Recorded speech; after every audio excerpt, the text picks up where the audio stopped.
naga dhaxeeyeen xiriir cid ay wax u dhimi karto inuu sii xogeysto maahan beesha Zuweer Awal waxaan mahad u celinayaa inta ka soo qayb gashay magac walba ha ku fadhiyaan inta ka soo qayb gashay casumaadda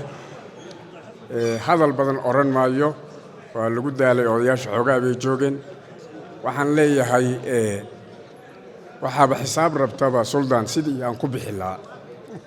saan ku bixi lahaa baad hadda xisaab doonaysa maxaa jira برنامج اللي يشجع وياهم بمبحايا مالين والب وعزومات مالين والب وعزومات وحن ليه هاي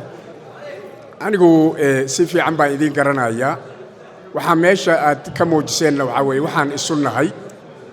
جود هان وعدين مهد علينا يا وأنا عدين دعينا يا نقول بنتي سوتا وعدين دعينا يا صومالي جود هان وعدين دعينا يا جزاكم الله خيرا آد بأمهات سنتهين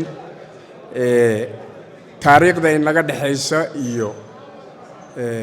أبا الله ذا نسكول لنا هاي إيو ميلهان كلا دقنو إيو وحان إسونا هاي ووحسو جري دونا هدو الله يدمو أن عندنا نكو عياري كريم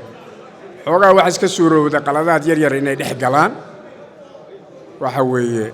qofka dharku ugu jecel yahay oo qaba oo ugu qurxoon marbay wasaqoobaan markaana waa la dhaqaa dib baa loo dhaqaa waxyaalihii qaldamay oo annaga iyo idinka ama idinka gudaheena insha Allah ta'ala waa la sixi doonaa xiriirka naga dhaxeeyeen xiriir cid ay wax u dhimi karto inuu sii xogeysto maahan Thank you very much. أدب أمات سنتهين الله يدين كراميو حياك الله وبالله التوفيق